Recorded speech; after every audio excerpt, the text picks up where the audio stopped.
Around Dodge City and in the territory on West, there's just one way to handle the killers and the spoilers, and that's with a U.S. Marshal and the smell of Gunsmoke.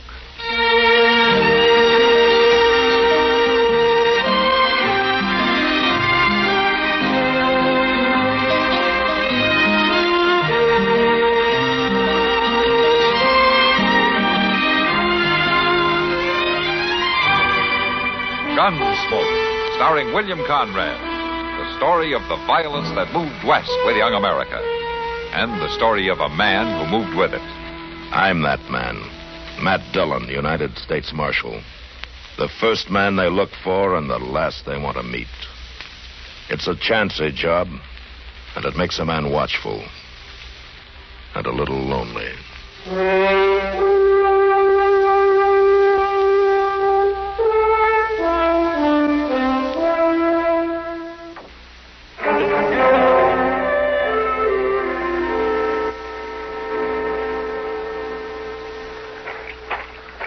No sense trying to save the cabin, Chester. The bar and the sheds will soak them down good. All right, Mr. Dillon.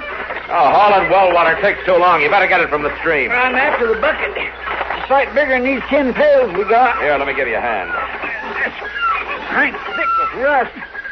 I don't know how this fellow drawed water. It don't seem like nobody hasn't worked this thing for a long time. Well, it's coming some, but the bucket's still a long way down there. Wait a minute, hold it. Maybe I can haul it up by hand. Can you get it? Yeah, I can get it.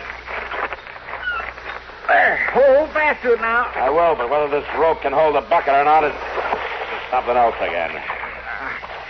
That rope was plumb rotten. Yeah. Well, maybe out in the barn, the sheds, you can find something to haul water in. Sure, I just don't figure how he got his water. He sure didn't use this well. He? Well, the fellow that lived here, the one Albie dragged out of the cabin. Well, where'd he take him? Yonder, on them trees. You check the barn, Chester. I'll see that Albie.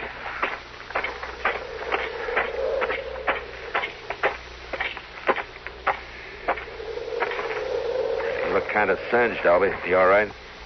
He's just a cinder. That's all I can think. He's just a cinder. Out under the blanket here? He ain't a man at all. He's a cinder. Yeah. That's all, Albie. Could you tell, was he alone in the cabin? I couldn't believe it. He was sitting at the table. His head was slumped forward, and there was fire all around. And then I seen he was on fire. He was just sitting there, on fire. Take it easy now. And I got to him, and he toppled off right onto the floor, and he laid there burning. You didn't know it, Albie. I seen trees burn. I seen fields. I seen logs. I never seen a man burn before. Just forget about it. You know, it's funny. A man on fire. First thing you do is put a blanket on him. He's burning hot, so you smother him. You put the fire out, Albie. That's the way to look at it. You put a blanket on his All right, cinder. now, Albie. You put Albie, a blanket stop it. around his Stop it. cinder.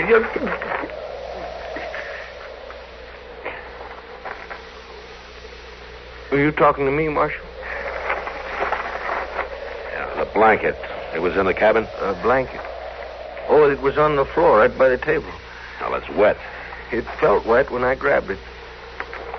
Uh-huh. That's a funny smell, isn't it, Marshal? Yeah. Whiskey and kerosene together make a funny smell, Albie. That what that is? That's what it smells like. Mr. Dillon, can you come back here? Yeah, right away, Chester. You rest yourself, Albie. You've done more than your share. Oh, I'm all right, Marshal.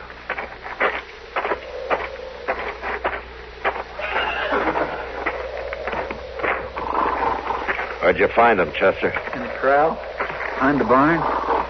Poor things, ain't they puny looking? All thin flesh, bones showing. Yeah. Somebody neglected them for a long time, Mr. Dillon. They're about starved. Any feed in the barn? Ain't nothing in that barn but rusty cans and a broke plow. Everything in there's crumbling, except the rats. Well, there's grass down by the creek. We'll lead them down there. It don't seem like this was Indians, does it, Mr. Dillon? It looks queer, Chester. Everything around here looks queer.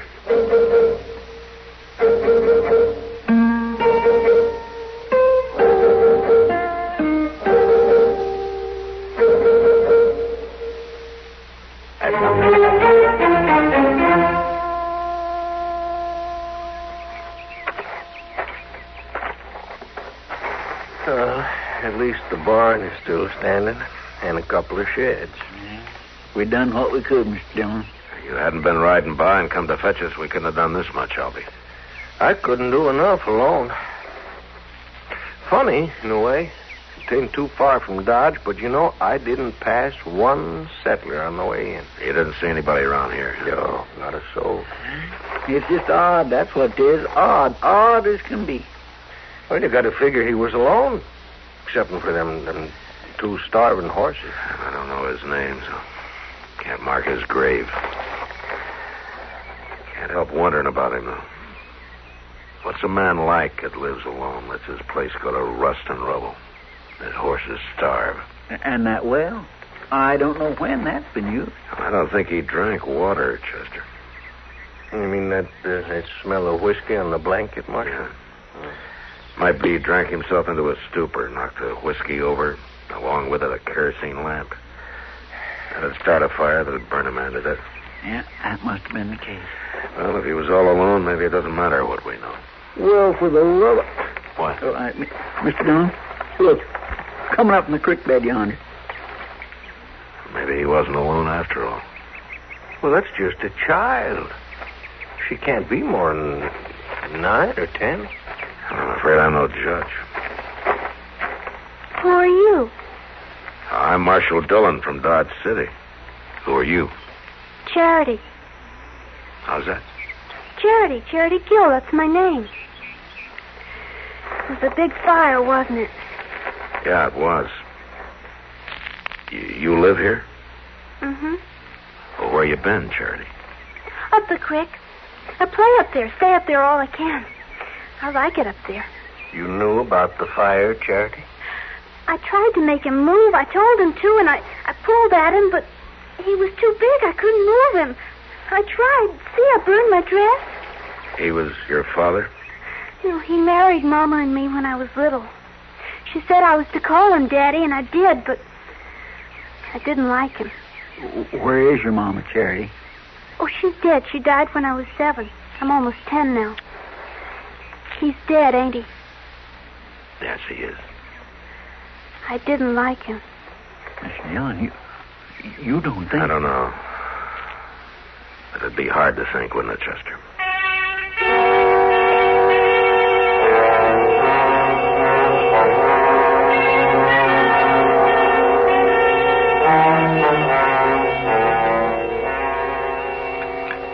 Yes. I'd say you're a pretty healthy young lady.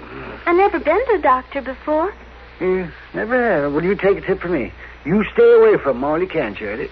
You're funny. Well, some folks think so. Now then, I guess you can slip into your dress yourself. I always do. Oh, well, Marshal Dillon, I'll be waiting for you in the other room when you're ready. I won't be long. All right. What about her, Doc? Oh, she's fine. She sure could use some more meat on her bones, but there's nothing really wrong with her. The way her dress was burned, I thought maybe the fire got to her, too. Well, it's not a sign of a burn. You know something? She seems a lot older than 10, doesn't she? I don't know anything about kids, Doc. Well, I don't mean she is older than that. She just seems older than her years. Yeah, I guess she's seen a lot. You talked to her much about the fire? She said she tried to move her stepfather. Couldn't. That's about all. She didn't like him. She keeps saying that. I'm hungry, Mr. Dillon. Yeah, well, we'll fix that pretty quick now. Yeah, just Matt, get Chester to eat with her. Hey, he sets a mighty good example. Yeah, he does at that, doesn't he? Charity, will you tell us about the fire? What about it? Oh, how it started, for instance? Well, it's almost happened lots of times. Mama used to tell him it happened sometimes if he wasn't careful. He'd drink out of that jug, and then he'd fall asleep, and if the lamp was near, he'd knock it over. That's what happened this morning? I guess so. I went down to the creek to get my breakfast. He didn't talk to me ever, so I didn't talk to him. He was just sitting there with a jug. Your breakfast, Charity? Yeah, the berries are nice down by the creek. Oh, you ought to eat more than berries for breakfast. I thought you wanted to know about the fire. Oh, that's right, we do. When I came back from breakfast, the lamp was on the floor and everything was burning. I tried to make him move, but he was too big.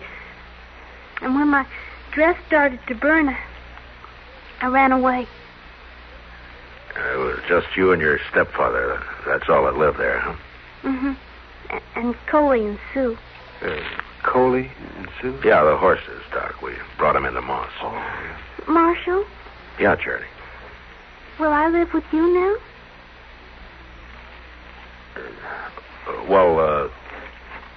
No.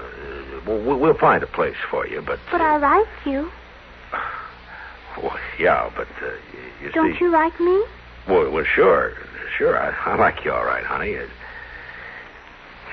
You want to say something, Doc?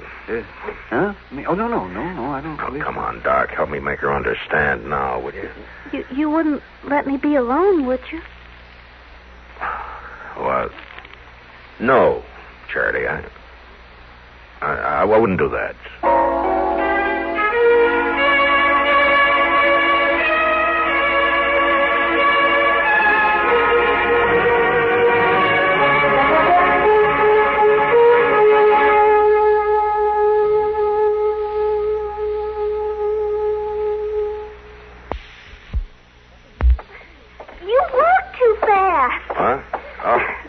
Oh, yeah, I guess I do. Are you in a hurry? Well, it's going to be dark before long. I want to get you settled with Ma Smalley for the night. Who's Ma Smalley? Oh, she's a woman who runs a boarding house. What's a boarding house? Well, you know, you board there. You get a room to sleep in and your meals. And... Can I eat with you? Well, sure. Sometimes, maybe. Sure. I can cook a little bit. I mean, when there's food in the house, I can cook. Well, yeah, I bet you can. Do you have a little girl like me? No. Little boy? No. Why not? Well, I'm not married, Charity. Well? Well, what? Why don't you have a little girl, little boy anyway? Now, you listen to me, little lady. Oh, you were going to call me Charity? Yeah, well, you ask an awful lot of questions, Charity. Well, that's how you learn asking questions. Well, sure. That's how you learn. Then why don't you have a little girl like me? I told you, Charity, I'm not married. Well? Come on, Charity. You're going to like Ma Smalley. Does she have a little girl? No. Is she married? Well, I think she used to be, yeah, but... Well? Charity? I just don't understand. I know you don't, honey, but I just don't figure I'm the one to make you understand. Now, come on.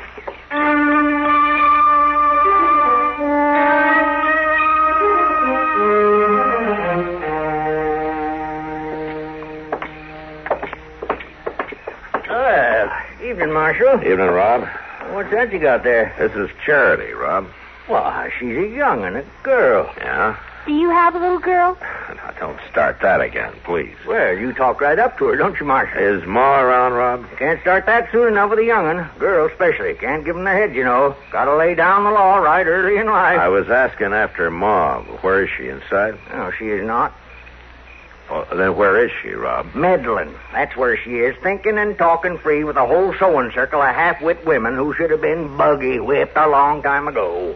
Is he mean, Marshal? Oh, yeah, he's mean as a butterfly. Ain't no mean about it, just setting down the facts, stating the case, you might say. Now, if someone had put Ma and them others in their place when they was this young'un's age, we'd have had a warm supper this evening and a few of the comforts us men folks are entitled to. Rob, you're going to run down pretty soon and tell me where Ma is? Clean all the way to Wichita.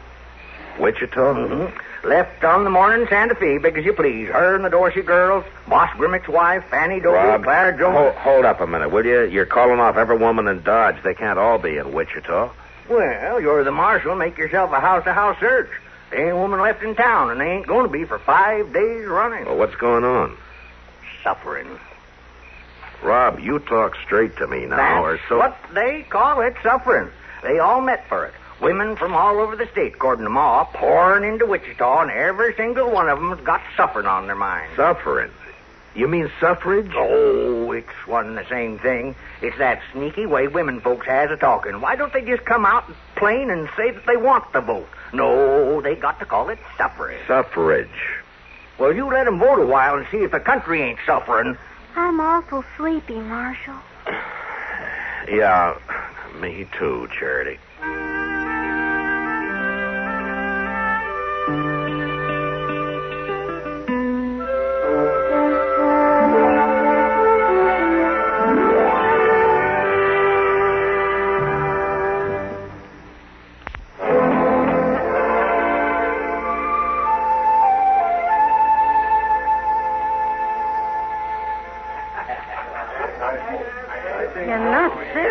Matt. You're the only woman in town, Kitty. It's only natural that you'd want to take care of her, now, isn't it? In a saloon? There's nothing natural about that. She can sleep in your room, can't she? My room, the Long Branch, any of this. It's no place for a little girl. You should know it isn't. You think one of my jail cells is better, maybe, huh? Well, it's no worse. Honestly, Matt, I know this is a problem, but I don't think I'm the solution.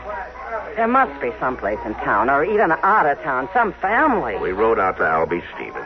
He's got 8 kids. Yeah, they're stacked up out there, and they're all boys. What about Mr. Stevens? She's gone to Wichita with Ma Smalley and the rest of them. 8 kids, and she wants to vote, too? Well, Albie says she went for the outing. I guess you can't blame her for wanting to get away. Hello. Oh, hello, honey. Did you get the drink you wanted? No, the man said he didn't have any milk, so I had some water. She ought to have milk, Matt. Well, yeah, but... They keep a cow at Delmonico's. Oh, yeah. Yeah, I guess they do. Well, go and get us some. Charity will be all right here for a little while. Here, honey. You sit down here. And you wait with Miss Kitty, huh? You're not going to leave? No, I'll be back as soon as I get you some milk. I like him. Yeah, I like him, too. You're pretty. You think so, honey?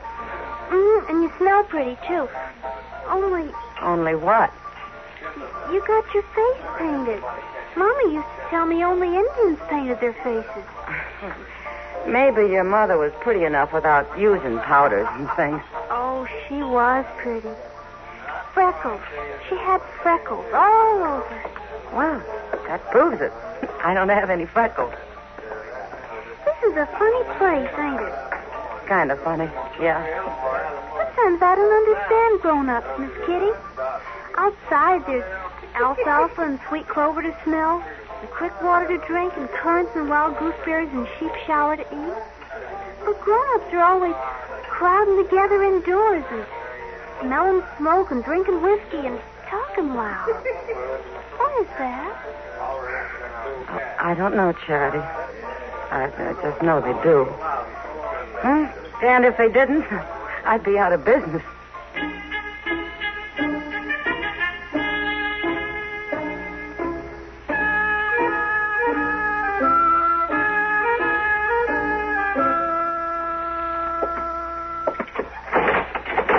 Now, Mr. Dillon, I just don't see the need of this at all. I never been in jail before in my life. Now, stop acting like an old woman, Chester. You're not in jail now, really. Poor Egbert McPeters was in the same doggone cell just last week before they took him off to Hayes City to hang. Now, you listen to me, Chester. It's been a long day. I had about all the jawing I can handle. Charity's going to sleep in your bed. I'm going to sit up in mine, and you're going to sleep on that cot there, and that's the end of it. Now, shut up. Yes, sir, I understand, but I don't see why I got to be locked up to You're accomplish not it. locked up, Chester. You closed the door shut on me, Mr. Dillon. All right, there. Better? Is that better? Huh? Yes, sir, it is. A sight better. Good night, Chester. Night, Mr. Dillon. Yes, I guess Charity's asleep by now, all right, huh? Now, she probably was before we started this ruckus, yeah. Oh, that poor little thing. Whatever is going to come of her, Mr. Dillon? No, I don't know, Chester. I don't know anyone who wants kids that hasn't got them. I sure never run up against anything like this before. She's plumb gone on you. Tags along like a little stray. Too bad you can't keep her. Oh, you're out of your head. Well, now I can see it ain't the most practical thing in the world. Chances are you'd feel a lot better having a little boy, but all the same... Chester. Yes, sir? I'd feel a lot better having nothing at all. No boy, no girl. Well, yes, I suppose so. You're more used to that. Good night, Chester. Good night, Mr. Dillon.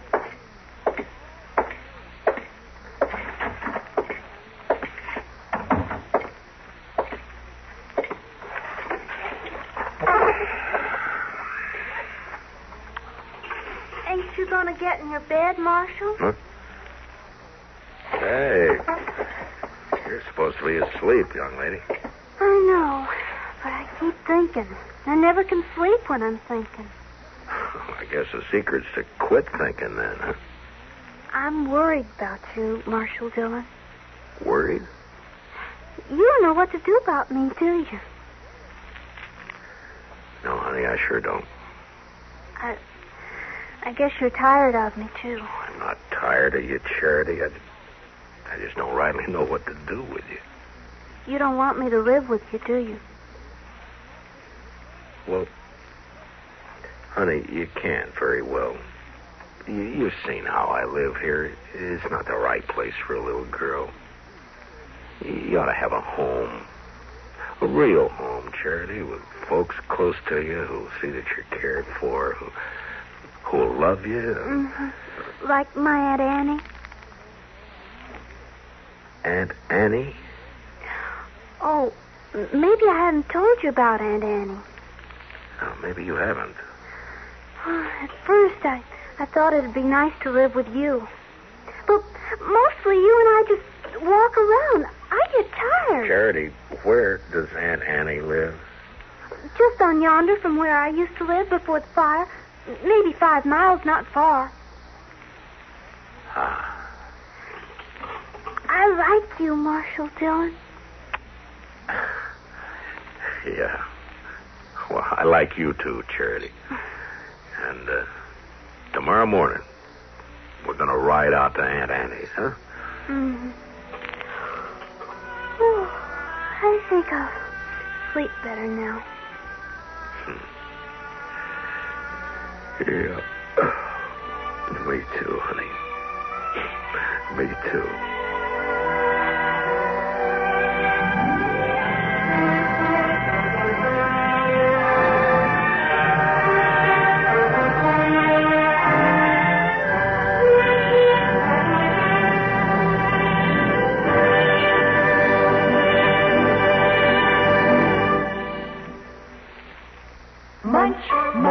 Munch a bunch of Fritos, corn chips. It's not polite to smack your lips, but you can't help it with Fritos, corn chips. Munch a bunch of Fritos, corn chips. Some things you eat because they taste good, and some things you eat because they're good for you. But Fritos corn chips are one snack you can eat for both reasons. Fritos are new...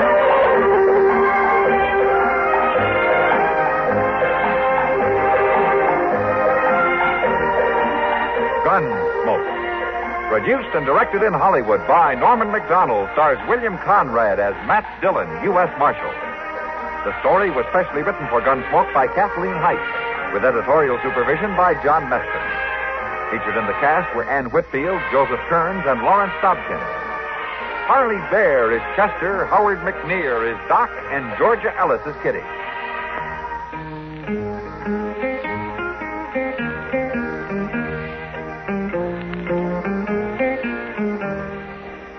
This is George Walsh inviting you to join us again next week when CBS Radio presents another story on Gunsmoke.